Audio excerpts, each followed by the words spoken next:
we were going to talk about are schools prepared to open? So, yeah, and it's been all over the news, right? That's been the topic, at least here in Arizona, because the governor just announced we are now open for business. They just lifted all the restrictions here. Social distancing and masks aside, the businesses can operate as they feel safe to operate. Schools will be open. Schools are now open. Teachers get back in the classroom because schools are now open. Now, as an option.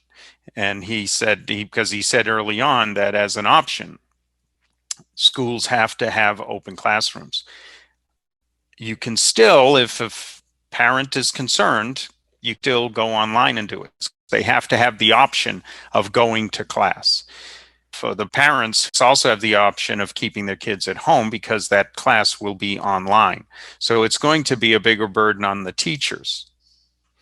And that's what I'm dealing with now at the college level. I do my class when I teach in front of my classroom. I'm in class.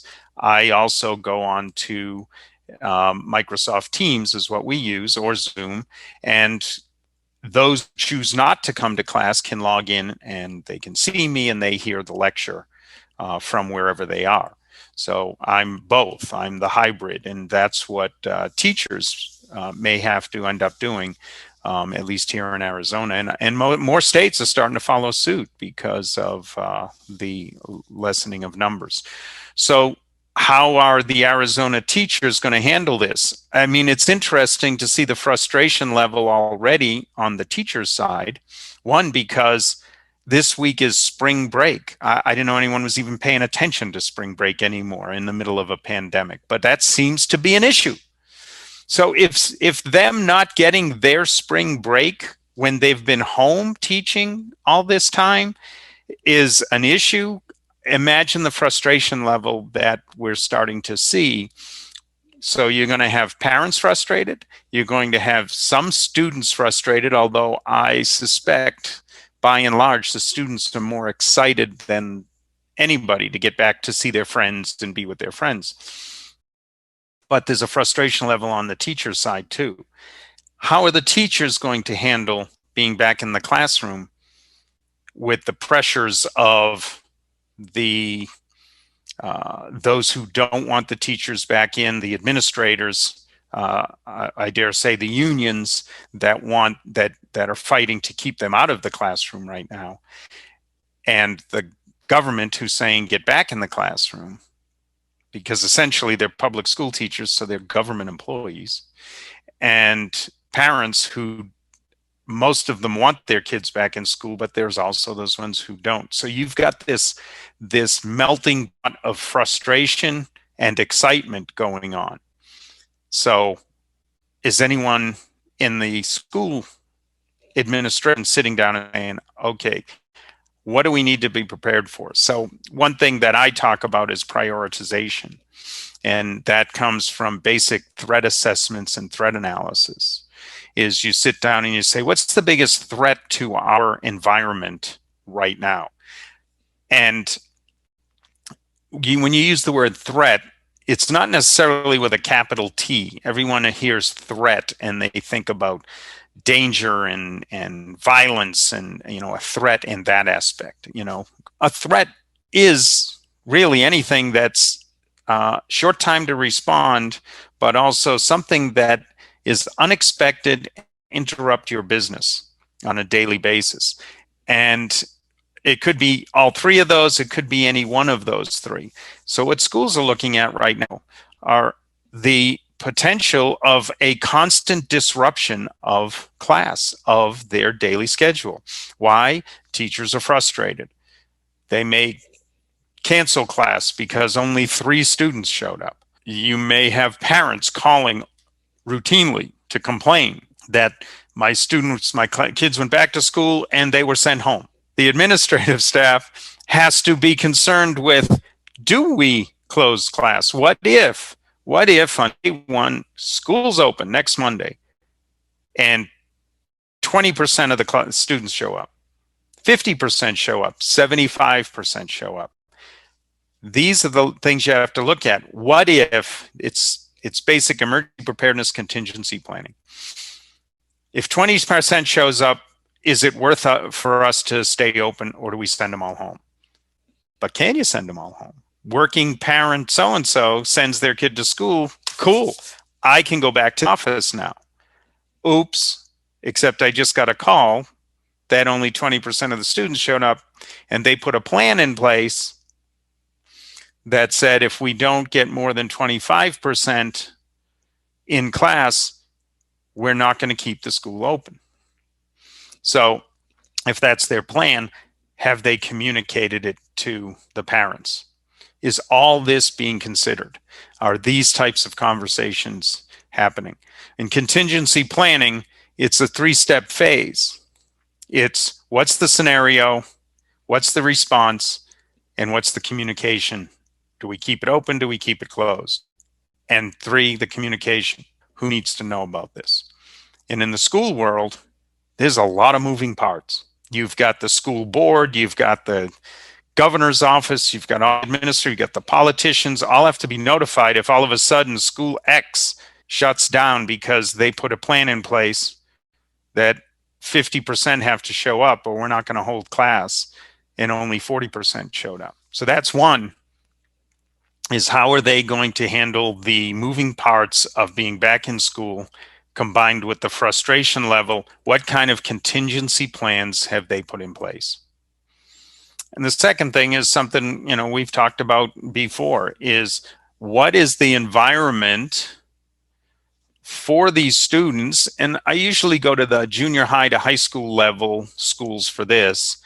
We all know who the students are that have what we'd call concerning behaviors. Some call them pre-incident indicators. I call them concerning behaviors. It's outside their normal pattern of life. It's the 8th grader who goes from friendly and affable to angry and getting in fights. That's a change in their normal pattern of life, if you will. And you pay attention to that concerning behavior. What is that a result of? What was going on for the last year at their house that would cause this change in behavior? When that student was staying at home, are there problems at home? Are you aware of that? And now they've brought that attitude and that frustration to school. And are you paying attention to that? Or are you so caught up in how many students and the 50%, the 40%, the 20%, and making decisions on whether to hold class that no one's paying attention to the human side? Remember, the first step towards reducing a hazard or something that could cause violence is to identify the person that may do it. That's not step number one. I've put together my own formula that any business or any school can go through, a step-by-step, to decide what action to take. And I call it IDENT. And it's essentially identify the potential problem, document it, because it may mean nothing, but it might mean everything. It's the basic approach to intelligence collection. It may not mean something now, but 6 months down the road, you see a similar activity and those two connect. So identify a potential concerning behavior, an issue. Doesn't have to be big. Document it, because if you don't document it, it never happened. Anybody that has ever gone to testify in court will tell you that. E is engage. Once you've documented it, do some inquiries. Find out why this is going on. That might be your mitigation right there. Again, I think we've talked about this before, that their dog died, their parents got divorced. Something is causing this change in behavior. Whether it's the student, whether it's a counselor, someone has to engage. Then notify. Once you've engaged and you've determined that there's an issue at home, that problem now becomes your problem. And this can be in a small business or it can be in a school. If someone who works in your company is having a personal problem and you notice a change in their behavior, that problem they're having is now your problem, because potential external threat can quickly become a threat inside. If it's determined that there's an issue, you'd have to notify maybe other parents, you'd have to notify the entire faculty, the administrative staff, security teams, and so forth. If you determine that it's kind of risen up on your threat level, it may not be a significant threat right now, but this is where you want to stop it. You want to mitigate it long before it becomes that threat. And then lastly, T is take action. The ident process, take action. And that is if you determine that it's a legitimate threat, then does law enforcement need to be notified? Do the parents need to be brought in?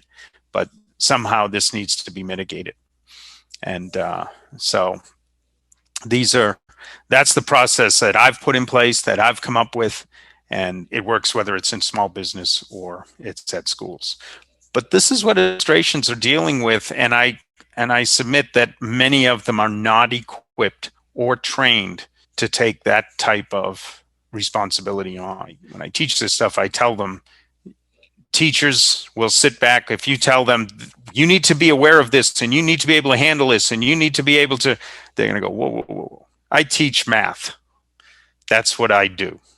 I teach chemistry. That's what I'm here for. That's not my job.